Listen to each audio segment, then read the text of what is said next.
Hello, good morning, everyone. Good morning, sir. Good morning. Sir, good Shall we morning. start? Good morning, good morning. Can you please be louder and clear, please? Yesterday also same thing happened. Please be louder, sir. Okay, but sometimes it make network issues also there now. Okay, requesting, please. Yes, I Okay, will thank try. you. Okay.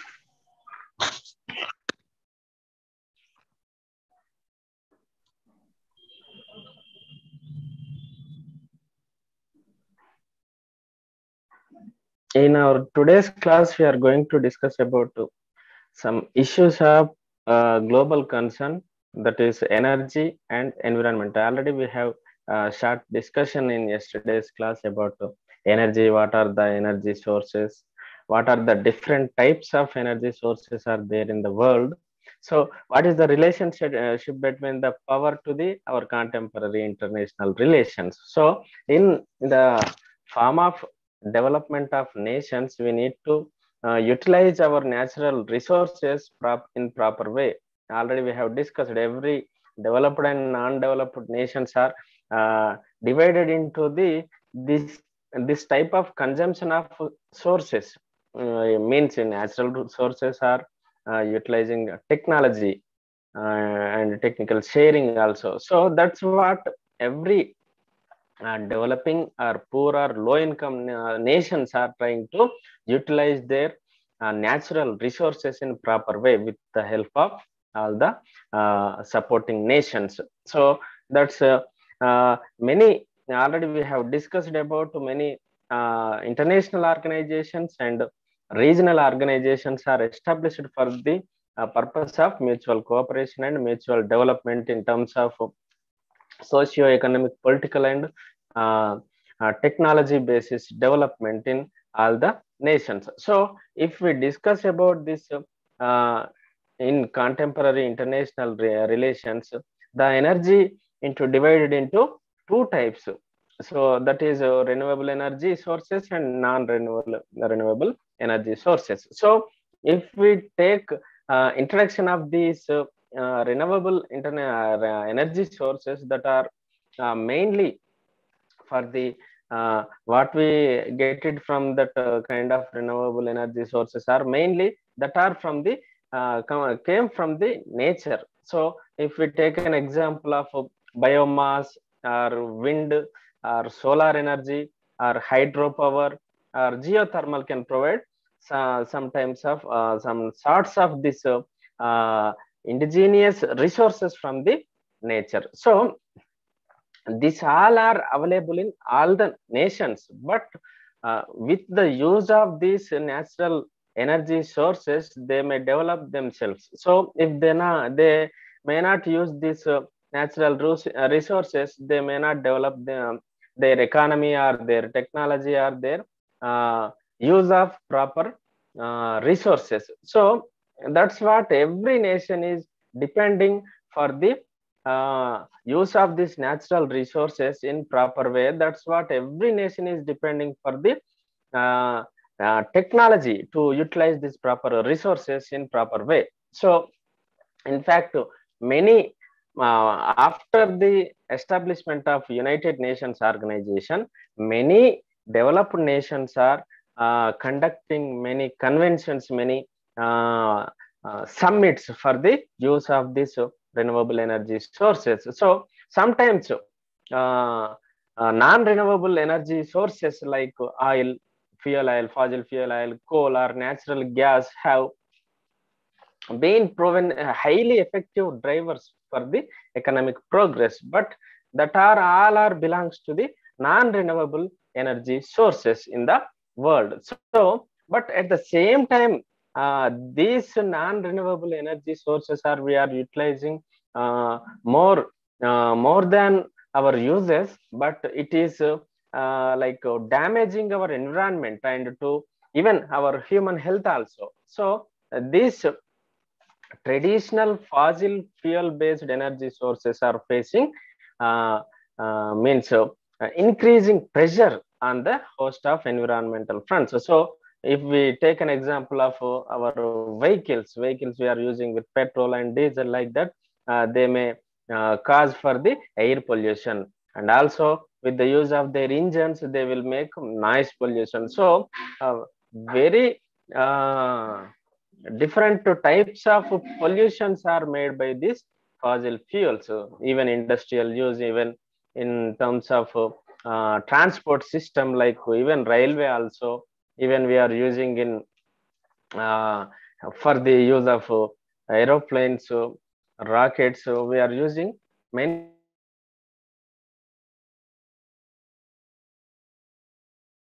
types of fuels for the purpose of so that's what these non-renewable resources are we are utilizing more than our use.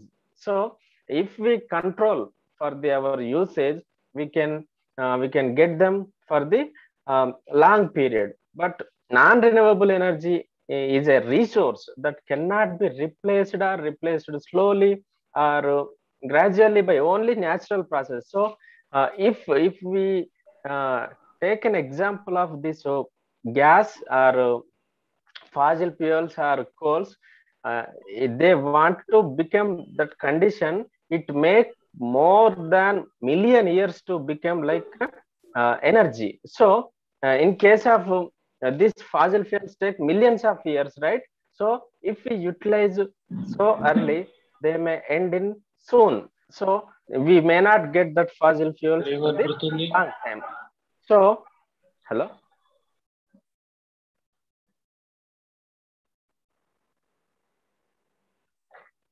So we have to use in proper way for the non-renewable energy sources like this fossil fuel or coal, gas, and oils. So the formation of fossil fuels are in the earth's crust, and it's a long time process, hence it should not be wasted for the our usage. So there are many types of non-renewable energy sources are there, like natural gas, coal, and oil. So fuels are created from non-renewable energy resources are the primary sources of all the power generated in the world. So due to their affordability and the long process Hello. involved in, hello, Yes, sir. I have a doubt.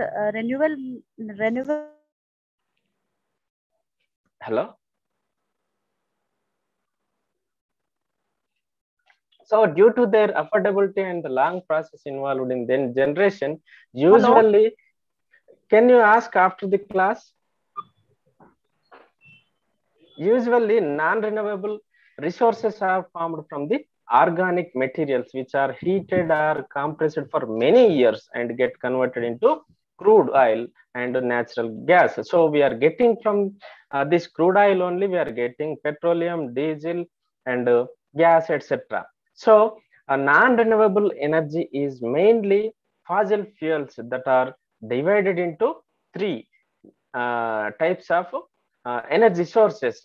So that are natural gas, coal, and oil. So if we observe about this natural gas, is the formation of natural gas is a long-term process. So it is a decomposition of conducted by a high amount of pressure and heat, which takes billions of years. So if we want to know about coal is also formed by the decomposition of trees, plants, and ferns, which is a time taking process. So and oil also small organisms like uh, many ingredients like algae are decomposed into oil due to excessive pressure. So that's what they they may take millions of years to produce that kind of sources. So if we take an example of a nuclear oil, it is also it's based on the fuel that can be used in a nuclear sector for the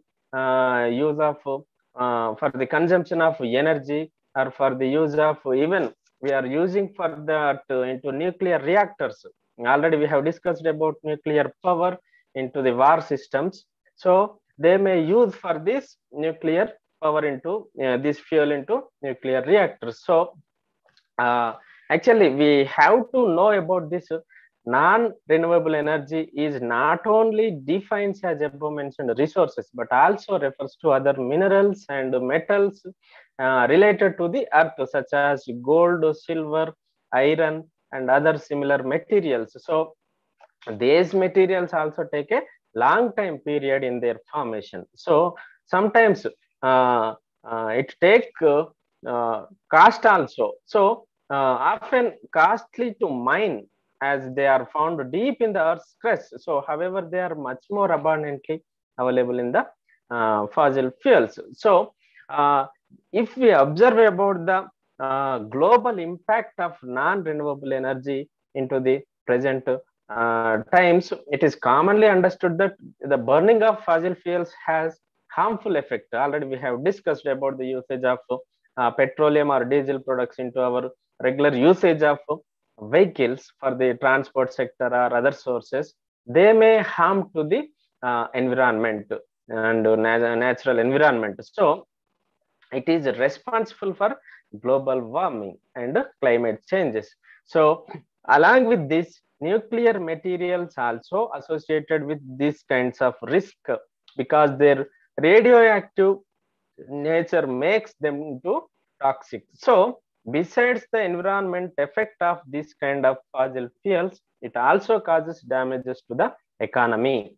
If due to this reason, the demand and supply of these resources are always questioned. So if we take an example of, many countries are not having this much resources in their states. So everyone is not getting this kind of same energy resources from their own land.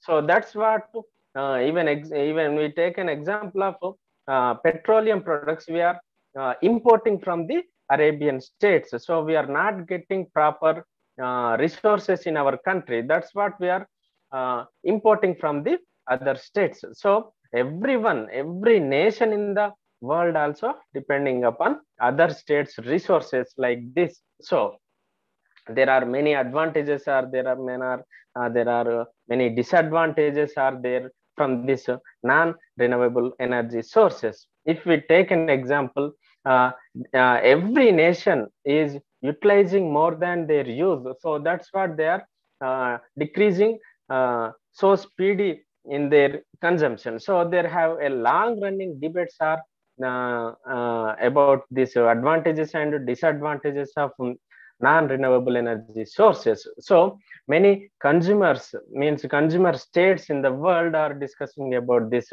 advantages and disadvantages of this non-renewable energy sources. If we discuss about this natural renewable non-renewable energy sources,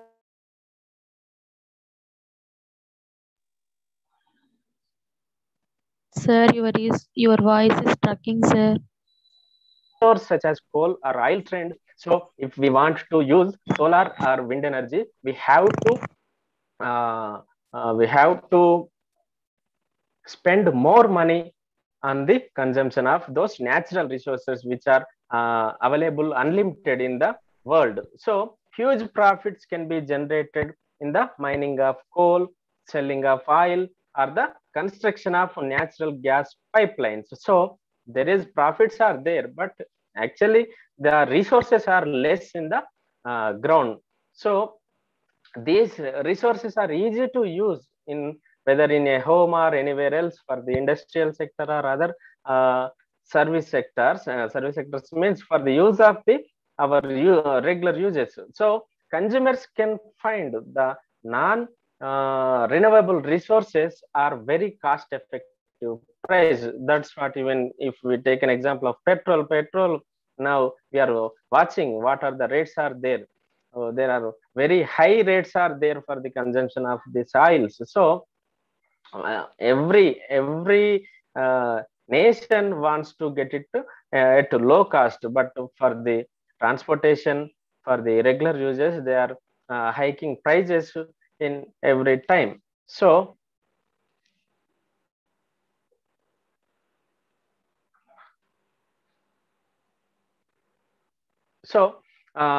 most importantly, non-renewable energy resources are job creating, extracting, and transporting and refining are the parts of non-renewable sources that provide employment. So for the consumption of this purpose, we have to get it from the nature. So that's what they need manpower. That's what it's creating employment. So non-renewable resource energy is easily found anywhere and everywhere, but some countries are not having that facility. So this implies that they can be conveniently moved across the world. So the people living in areas that are not easily approachable can make use of non-renewable energy. So they need machinery for the use of that thing. So if we take an example of there are many traditional energy sources are there. So for people, for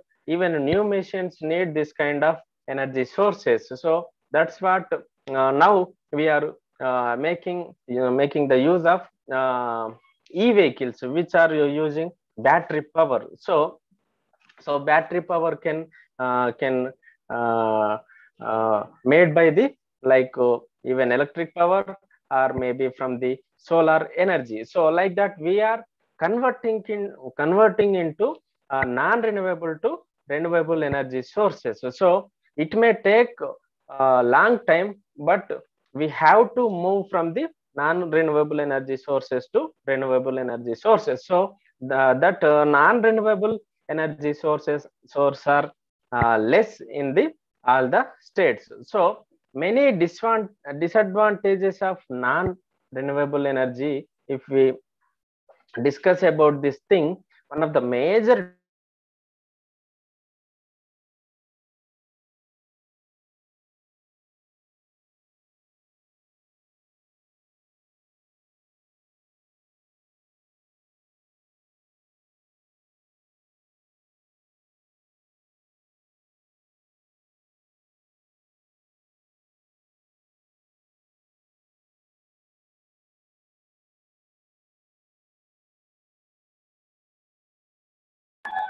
Sir,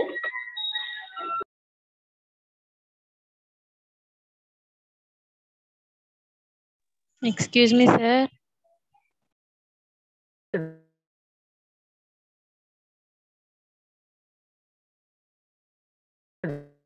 carbon monoxide. So we are facing that many gases are there from the consumption of this oils. So oxides, like many, if we take an example of consumption of coal for the use of many industries, that may causes dangerous gases into the nature. So oil and natural gas can release a large amount of carbon dioxide when it burns. So as a result of these chemicals, they are rapidly destroying the ozone layer too. So that's what everyone wants to, even governments are not permitting this kind of industries into the human where humans are living. So that's what the industries are mostly placed into outside the living area. So some kinds of oxides like sulfur oxide, others many released while burning this kind of fossil fuels. So because non-renewable energy like it's many sources, when we utilizing that, the use of this non-renewable energy sources, they may release fog, smog, and which envelops the buildings and their important things. Mostly in modern cities, people complain about the same. Black smoke can make your building and other property appear dark and dirty. So sometimes it may be risky, as a huge cargo ships and oil tankers while transporting oil can crash sometimes in the ocean area. That may be make water pollution in the ocean areas. So to keep the power station working, every time we need to keep a huge amount of fuel in the reserve. So this can be expensive and also occupy a lot of space. So if we take an example of generators, we are using for the purpose of home uses and hospitals for the purpose of industrial basis. If there is no power supply, we have to start the generators from, they may use this kind of oils for the maintenance. So they may take very cost and they may take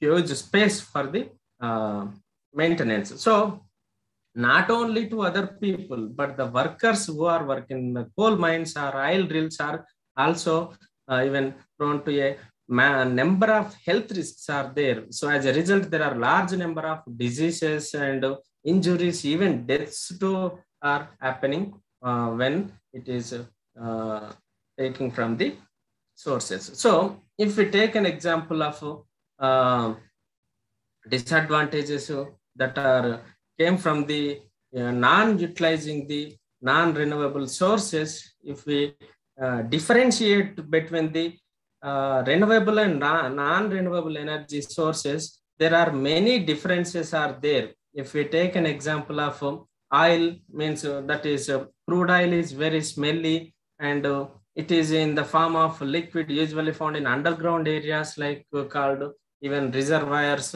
So there are that are all are non-renewable, but it is running out from their sources. So they also produce, if we utilize that kinds of oil, they also produce carbon dioxide. It affects to the ozone layer too. So if we take an example of coal, if we take an example of nuclear power like uranium or other smaller atoms which we are using for the atom bombs are that are releasing energy, nuclear power plants can use this energy to produce electricity too. So in this process, they are very expensive to build or maintain reactors. So sometimes they may produce huge loads of radioactive.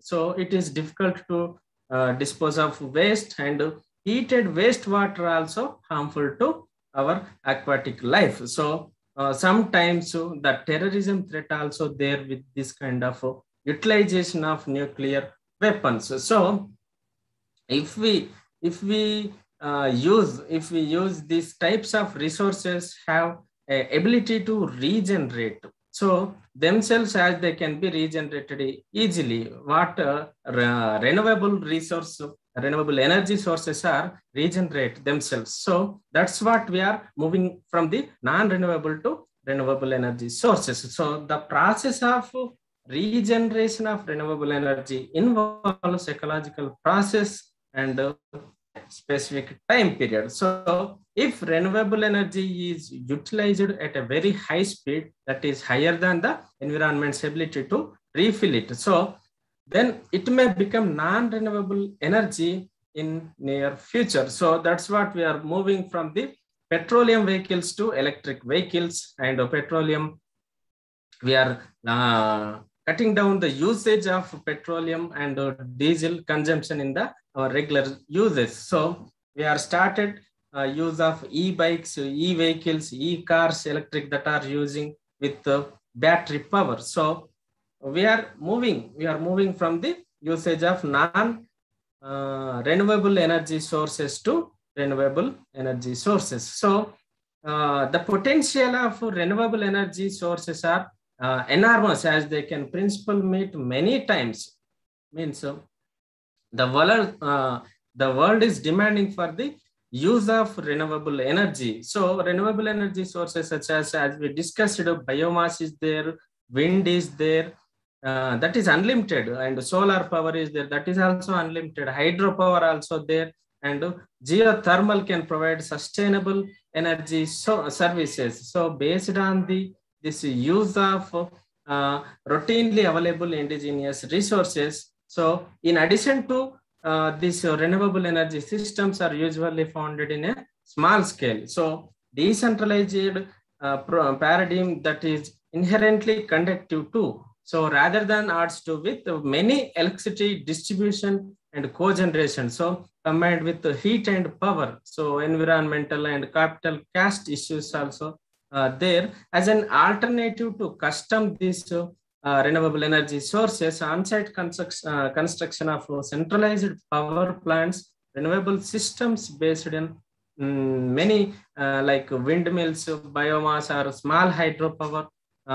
Even governments are establishing many hydropower projects are there, many wind power projects are there, and they are maintaining separate budget for the establishment of the use of these renewable energy sources. So renewable energy sources currently supplies somewhere between 15% to 20% of world's total energy demand. So all the nations are not ready to utilize this renewable energy sources because of they are not having proper machinery to utilize that natural resources where they are available in their country. So the supply is dominated by traditional biomass, mostly fuel wood used for the cooking and heating, especially in developing countries like Africa, Asia, and also Latin America. There are many demands are there for the use of fuel. So a major contribution also obtained from the use of large hydropower. In the use of this hydropower means water. So there are many projects are building in many countries for production of hydropower. So with nearly 20% of global electricity supply being provided by the hydropower. So new renewable energy sources, solar energy, wind energy, modern bioenergy, geothermal energy, and small hydropower also currently contributing about 2% in the use of world consumption. So a number of scenario studies have investigated the potential contribution of renewable sources in global energy supplies. So after the even in 20th century and in the starting of 21st century, there are differences are there in their contribution. So might range from the percentage figure nearly 20% to more than 50% with the right policies in place. So in case if we discuss about many developing nations and developed nations also ready to use of these kinds of renewable energy resources in their nations. So actually many renewable resources, renewable energy resources are not utilizing properly in all the countries. So there are lack of machinery, lack of technology sharing between the states in the world. So if in the name of mutual cooperation, in the name of bilateral relations, they may exchange their technology with the member states. So if they do this thing, they may utilize proper utilization of this renewable energy resources into the proper use. So in general, renewable energy sources, forms of energy considered as a green. So because they cause little depletion of the earth resources. So there is no harmful productions with these renewable energy sources. So that's what all the governments are encouraging to utilize this renewable energy sources for all the nations. So if we take an example of environmental impacts of biomass production must be viewed as a comparison to likely to alternative impacts. Many diversions are there locally, regionally, and globally without bioenergy system in place. For example, at the local or regional level, the relative impacts of producing this bioenergy feedstocks will depend not only on how to how the biomass produced, so but also on what would have happened otherwise. Though life cycle analysis studies, it has found that where biomass displaces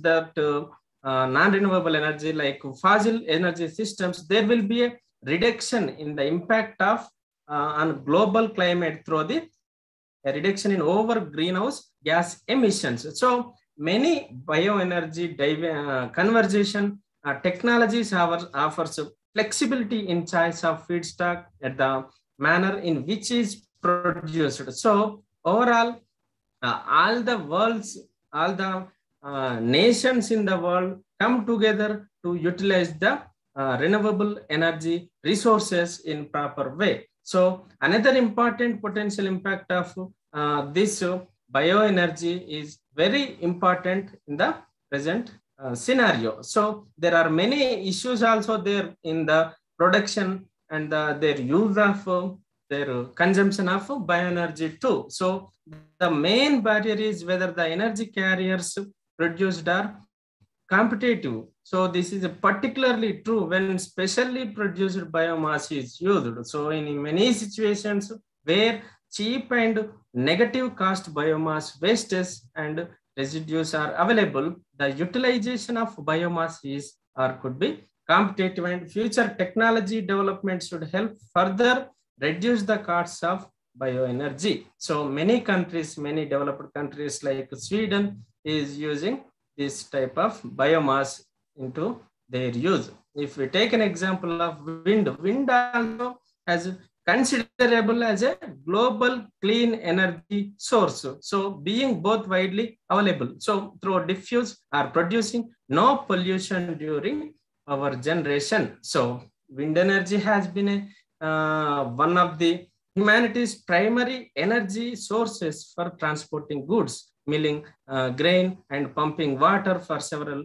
millennia. So from windmills used in China, India and Persia over 2000 years ago to the generation of electricity in the early 20th century in Europe, North America, wind energy has played an important part in the recorded history. So after industrialization took place in Europe, then after that America, wind power generation declined. So first gradually as the use of petroleum and the coal, both cheaper and more reliable energy sources become widespread. Then more sharply, power transmission lines were extended into most rural areas of industrialized countries. So the impetus prompted countries, notably Denmark and United States, to re-establish government research development programs to improve wind turbine technology. So since 1990, an average annual growth rate in the world wind generating capacity has been 24%, with the rates of over 30% in the last 2 years. So today there is more than 30,000 megawatts of installed wind power, double the capacity that in place just 3 years earlier. So in present time means at the time of 2000, in the time of early 21st century, there is very increasing use of wind energy in all the nations. So wind energy is currently one of the most cost competitive renewable energy sources too. So many resources like this are cost effective. So many countries are not focusing for the use of this natural renewable resources. So with the even there is a use of solar thermal system also there. It is also very cost effective. So if we want to install that machinery, it is took more cost than other renewable sources. So that's what every nation is not accepting, not utilizing the solar power for their consumption. So even hydropower, wind power, so not allocating proper funds to utilize renewable energy sources. So they are choosing and they are giving importance for the non-renewable resources only if they are cost effective too. So many nations in the world are not utilizing their non-renewable resources in the available times. So in our chapter, we have to discuss about the concept of human rights too. The human rights concept has been raised in the time of glorious revolutions, when the time of colonial rule is there. There has made many social movements also there that is raised for the rights of their own personal freedom and civil liberties. So we have discussed during the colonial rules in the world in 17th century, 18th century, and 19th century. Most of the nations have participated in the form of their to get personal liberties, personal freedom. So that's what many countries are participated and motivated from each other. Many of the countries has been participated in the movements. So if we discuss about this concept of social movements in terms of this term has been used in the time of 16th and 17th century in European countries. So beginning of 19th century, it is emerged as most important thing for the sake of personal freedom. So many sociological scholars and theorists elaborated this social movement as is important for the present scenario. So social movements are in the use of for getting of their personal liberty. There are different social movements are there in the world. So if we take an example of many social movements are raised for their rights. So like political rights, like social rights, like economic rights, and entire human rights concept has been came from this revolutions. So if we take an example of many movements at the time of like Bill of Rights, Magna Carta, and UN Declaration of Human Rights, and UN that is placed in after the establishment of UNO, and US Declaration of Bill of Rights means in 1776, where United States of America has been participated for the purpose of their personal rights. They have started the movement called independence movement for the United States of America, that is placed in 1776. After 1789, we have observed French Revolution. That is also a great movement for the their personal rights.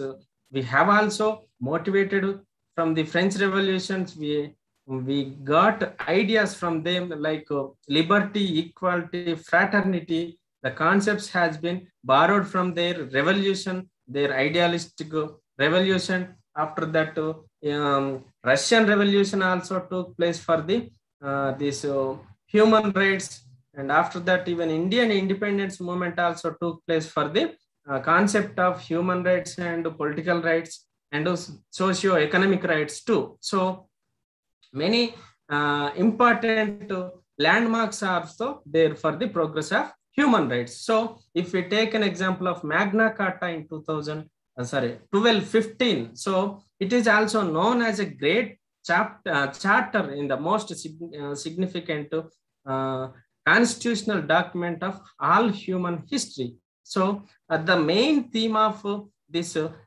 charter is protection against the arbitrary acts by the king. So at that time, this Magna Carta is established for the protection against the dictator king. So, and also after that, many revolutions like as we discussed, American Declaration of Independence in 1776 also is one of the important thing for the this human rights concept. So the Declaration of Independence of United States is a great significance in the history of mankind, as it justified the right to revolt against the government that no longer guaranteed the man's natural and inalienable rights. So after that, after getting independence from the British Crown, the United States Constitution enacted in 17 September 1787. So the United States made a amendment of Bill of Rights in 1791 that is concerning private rights and personal liberties. So at that time, this is the important bill. The Bill of Rights is established for the protection against the abuse of power by the officials of the states. So after that, even we have discussed about French Revolution. It is also about rights of a man and the citizen of the nation. So in 1789, the French Revolution has a landmark in the world history for the protection of rights of man and the rights of the citizens in the French. So the declaration served as the death warrant for the old regime and introduced a new social and political order. So after that, even we have established United Nations organizations. The United Nations also made a charter in 1945, and it was drafted and approved by the General Assembly. At that time, there are 51 member states are there who have attended the United Nations conference in San Francisco. The charter contains, the UN Charter 1945 contains provisions for the promotion and protection of human rights. So the importance of charter lies, in fact, that is the first official document in which the use of human rights, it is for the first time traceable, and which also recognized as a respect for the fundamental freedom. So if we take, many conventions has been made by the United Nations organizations, and it also declared that human rights are very important for the citizens of the countries. So many international conventions are established for the civil and political rights and economic rights, on social and cultural rights also has been conducted.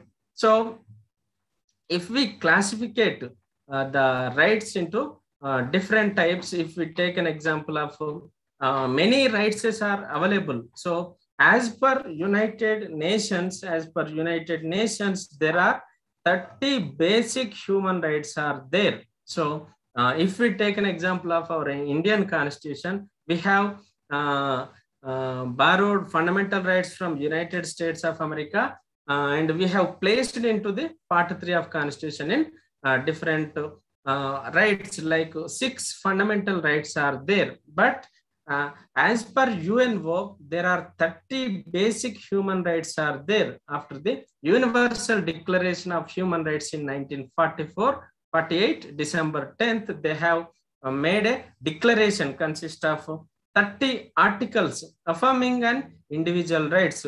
If we discuss about that 30 things, the first thing is all human beings are free and equal, and there should be no discrimination.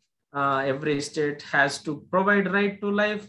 No one shall be held in slavery in any state, and there are many personal freedoms and personal liberties has been provided by the governments in the world. So there are many civil liberty movements also raised, and many international NGOs, non-governmental organizations also working for this concept of human rights, like Amnesty International, Human Rights Watch, and World Social Forum, etc. Many international non-governmental organizations are working for the protection of human rights. So if we discuss about these rights, we can divide it into 5 bases, that are civil human rights, political human rights, and economic human rights, social and cultural human rights, and development oriented human rights. So if we discuss about this, all the human rights are sometimes referred as a fundamental rights. So that's what even United Nations Organization classified a 30 compulsory human rights for the development of personal life. We have placed as 6 fundamental rights into our constitution. So the evolutions of human rights have taken place over centuries. The 20th century witnessed that many crystallization of the philosophy of human rights when the United Nations adopted the UN Charter in 1945. So that's what human rights have been classified into different bases, as we discussed as 5 bases. So the Universal Declaration of Human Rights is important for the protection of this human rights. So if we discuss about these human rights are universal. Human rights are also never absolute, and human rights are necessary for the fulfillment of purpose of human life. So human rights are essential and necessary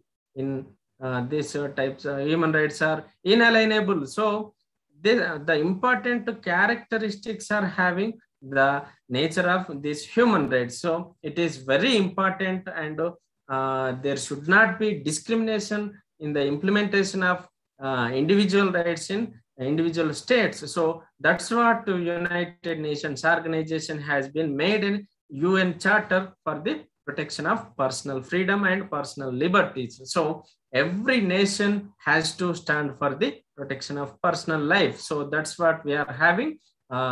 Right to speech, right to question, right to oppose, right to express our personal views on even government, we have freedom. So that's what, if there is no freedom, there will be a dictatorship will be, we can see in the world. So that's what many nations has been made their constitutions with the maintaining the ideas of international organizations such as United Nations Organization. So human rights are in connection with human dignity. So if we observe, if we treat every individual are connecting with other. So to treat another individual with dignity, irrespective of the fact that the person is a male or female or rich or poor, we should not maintain this kind of discrimination. If we take an example as India, we are having not a one-two discriminations. We are also facing a caste issue also there. So we are facing male and female discrimination. We are facing rich and poor. We are facing religion discrimination. We are facing caste discrimination. So the United Nations is there for the protection of human dignity. So that's what all the nations in the world are protecting the personal rights and personal liberties of the individuals who are living in the countries. So for the use of these human rights, every nation in the world has to stand for the UN Charter. After the establishment of UN Charter, we have made United Nations Declaration on Human Rights in 1948. So that's what every nation wants to stand on this protection of human rights to development and development of personal growth. So if we take an example of this concept, many countries are implementing the UN Declaration in their activity. So many movements also there, many social movements are also there for the protection of the human rights. If we take many human rights movements also there for the protection of human rights. So many many NGOs already, as we discussed, many international organizations are working for the protection of individual rights. So moreover, many important organizations also there. If we take in regional level, there are many organizations are there. They are active in their participation, like Andhra Pradesh Civil Liberties Committee and the Committee of Protection of Democratic Rights in Maharashtra, and Citizens for Democracy in Delhi, Mumbai, and other places. Many organizations are, these all are not membership based, but they have office bearers such as the convener, president, and secretary, etc. In some places, the executive committees are there to perform their functions. So they do not have definite objectives or constitutions to lay down their functions, but there are when there is requirement, they form committees and subcommittees to carry out certain functions. So if any place in any state are violating the human rights of the citizens, even in case of governments are imposing cruelty over personal liberties, or violating their fundamental rights or their personal liberties or personal freedom, then this type of organizations will go there and investigate what are the reality situations are placed there. Sometimes they try to intercede between the state and political groups engaged in direct actions and become the victims of so-called many encounter actions of the police or military. So they have a temporary character in terms of organization and functioning. So such loose organizational structures may provide flexibility for undertaking activities. So except in Andhra Pradesh, where APCLC or AP, these organizations have enticed relatively huge number of participants, human rights groups are mainly from the middle class. So many reports have shown that human rights movements face a constant predicament on the issue of violence practiced by strugglers and activists, as well as the violence of the state. So in 1948, we take an example of in 1948, the Civil Liberties Committee of West Bengal, which protested against the repression of the state on the communist activities faced by the question of its stand on the violence practiced by the mass movement. So Datta, named intellectual, observes that most of the communist activists whose rights were under attack were accused of practicing violence, and the liberals who joined these types of civil liberties committees had to answer the governments to charge that they were condoning violence. So on this issue, the CLC leaders took a stand that was in fact an extension of ideal that the primary task of the movement was oppose the authoritarian tendencies of the state. So if we discuss about this social movements in the protection of fundamental rights or human rights, every social movement is a huge movement and a giant attempt of people to bring social change or struggle for any change. So the notion central to any social movement is that people interface in the process of social change. So human rights are the basic human needs and demands. So they are essential for the all-round development of human being. So that's what every nation is standing for, the protection of human rights and personal liberties. So henceforth, it is expected that civilized state will incorporate these rights in its construction and try to guarantee that its citizens can live comfortably. So many,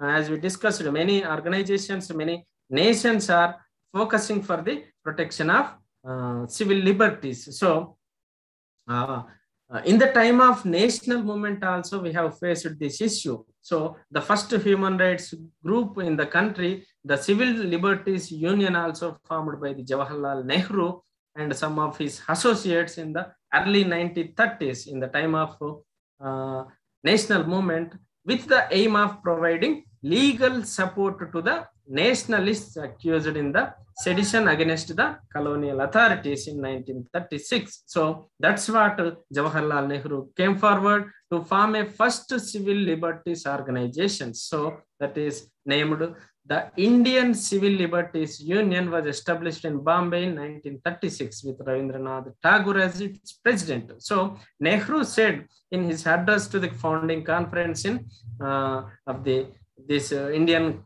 Civil Liberties Union that the notion of civil liberties is to have to right to oppose the government.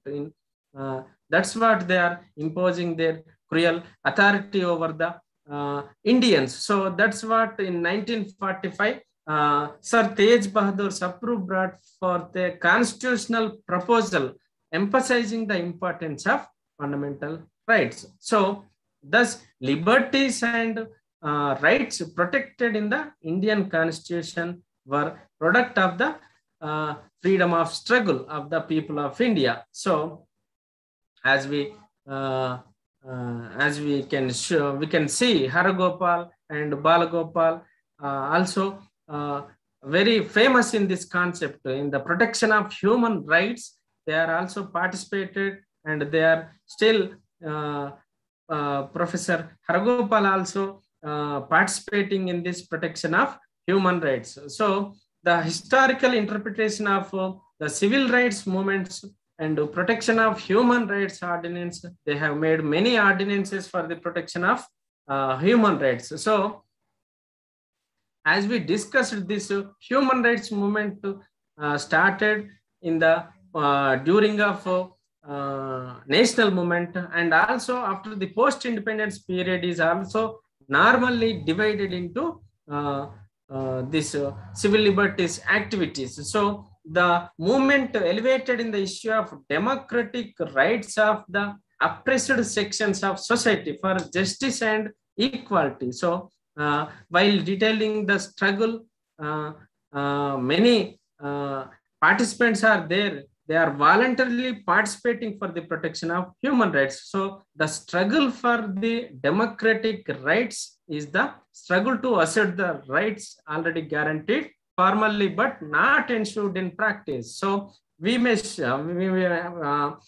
observe that every nation is placing fundamental rights and protection of human rights in their constitutions. In practice, they are not involving the protection of the personal liberties and fundamental rights and these democratic rights of the citizens who are living in their country. So we may observe many violations are there in the practice of government activities. So that's what the human rights concept is very important for our contemporary international relations. So as we discussed, this concept is started many years ago for the purpose of the protection of personal liberties and individual rights. So many of the NGOs, many of the participants are voluntarily participating for the protection of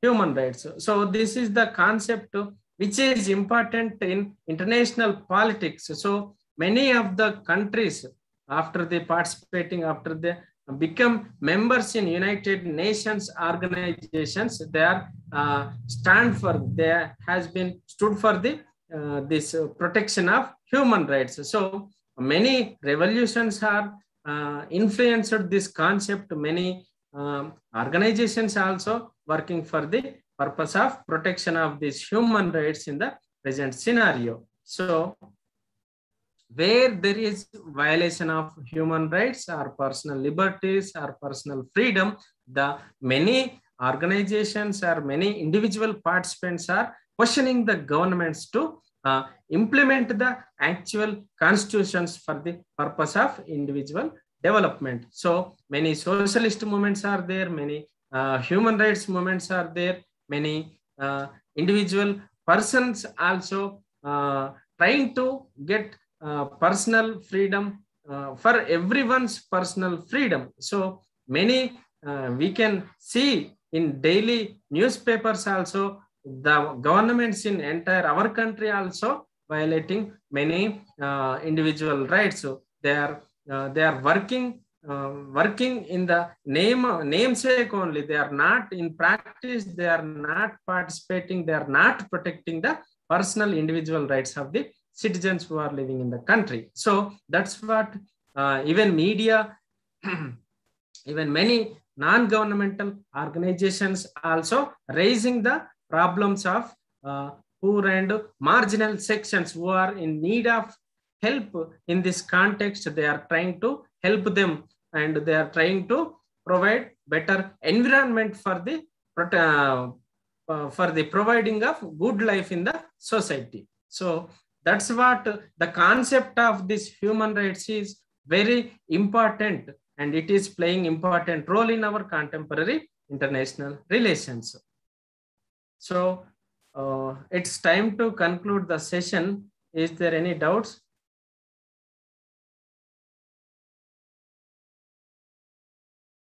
Excuse me, sir. Yes. Sir, how many human rights are there, sir? Actually, United Nations Organization declared as 30 basic human rights in the practice. Sir, civil human rights, economic, social, cultural, another one is what, sir? Yes, yes. All are divided into different types, but all are included in that 30 fundamental human rights as per the United Nations Declaration. Sir, renewable sources We are divided in 5 different variants in this 30 basic human rights. Sir. Okay, sir. So the meaning of renewable sources is nothing but recycling, right? Yes. Okay, and can you please tell what is meant by biomass and example? Biomass is actually we found where there are ocean areas. We can get it from there. Which area, sir? Once again. Ocean areas. Okay, and what is example? For what? Biomass product. Any one example. Biomass products example. You need biomass products examples. Yes, yes. Like they may found in plants and animals. They can make organic material made from the plants and animals too, microorganisms. Okay. Milk also can be considered as biomass product, right? Yes, yes. Okay, sir. Animal residues, agriculture crops, many forestry crops, even industrial residues can be considered, even wood crops, garbage, landfill gas, alcohol, fuels as considered as biomass. So renewable products are less cheaper than renewable products, Yes, right? yes, yes. Sir, and governments are not focusing to utilize renewable energy sources. They are depending only on non-renewable sources. Okay, because it is. What is the reason? They are not interested. They are not interested in the use of renewable energy sources. They are showing that they are very cost in the use in the establishment. Sir, wind energy, solar energy, so all are coming under the renewable energy only, sir? Yes. And sir, they are coming from the nature. They are unlimited, na? They are unlimited. So how can we get wind energy? How can we produce it, for example? For example, we have to build turbines. Okay, turbines and...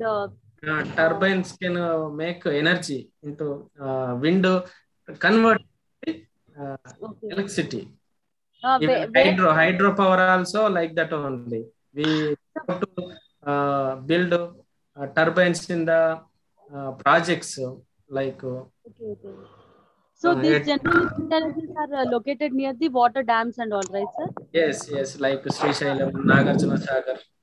Okay, so what is the difference between Cold War and the World War? Any difference? Cold War difference is there now. World War is actively participated by the nations. Cold War means they are not directly participating. They are facing a ideological war between the nations. So Like it's a oral discussion, right? Cold War is oral discussion. Oral And means ideological communication between the superpowers, especially USA and USSR are the main reason for the cause of Cold War. So okay, sir, in World War we use weapons. Yes, yes. Sorry. Okay, sir, continue, please. They are supposed they are not participating. They are encouraging their supporting nations. Okay. Sir, for example, World War, Hiroshima and Nagasaki, right? Hiroshima, Nagasaki is a World War, and these in these World Wars, weapons are used. Yeah, Japan. Hiroshima, Nagasaki placed in Japan and bombed by the USA, called nuclear bombs, like named it Little Man and Fat Man. Both bombs are called as Little Man, Fat Man. Sir, thermal power only, it is called as electric power only, sir. Thermal power means, sir? No. Thermal means it is used by the coal. It is not electric power, sir? No, the coal converted into electricity. So that is called as thermal power, sir? Yes. Okay, sir. We have in Ramagundam, right? That thermal station is there in Ramagundam. It is using coal and converting the heat into the energy, electricity power. Okay, so, sir. Renewable energy category. So now I am concluding the session. Tomorrow we will meet. Sir, one is declared and the nations are not part of this scenario. Your voice is tracking. No, sir, we did not participate in the World War I, right? Yes. So when the declaration is given for everyone and we are not participating, what is the advantage and disadvantage? What is the scenario actually? Can you please tell me? About what declaration? See, when the World War is declaration for the nations to participate and we are not coming front to participate. No, there is no declaration to participate. So at the time during the World War II, United States of America, United States of Socialist Republic, that is Russia, is motivated their member states, means they supported nations, so they provoked to participate in the World War II. That's what we have sent our military men to the support that nations, Russia. Okay, so how will know that the war is happening today? For example, if they not asked to participate, we are not a participant of World War II. Okay. Course of that United States, that Russia, we are participating. Okay, this is what is the purpose of the wars, sir? What behind the what is the reason for this wars? Like, is it to get the ultimate power in the world? Okay, to rule like both superpowers. Okay, to get the supreme powers. Actually, we went for the purpose of our independence too. So that's what Netaji Subhash Chandra Bose went outside from India and gathered support from the other states. If we participate into the World War II, they agreed to support our independence movement. So that's what we participated. Yeah, that is also one of the reasons behind it for our Indian participation into the World War II.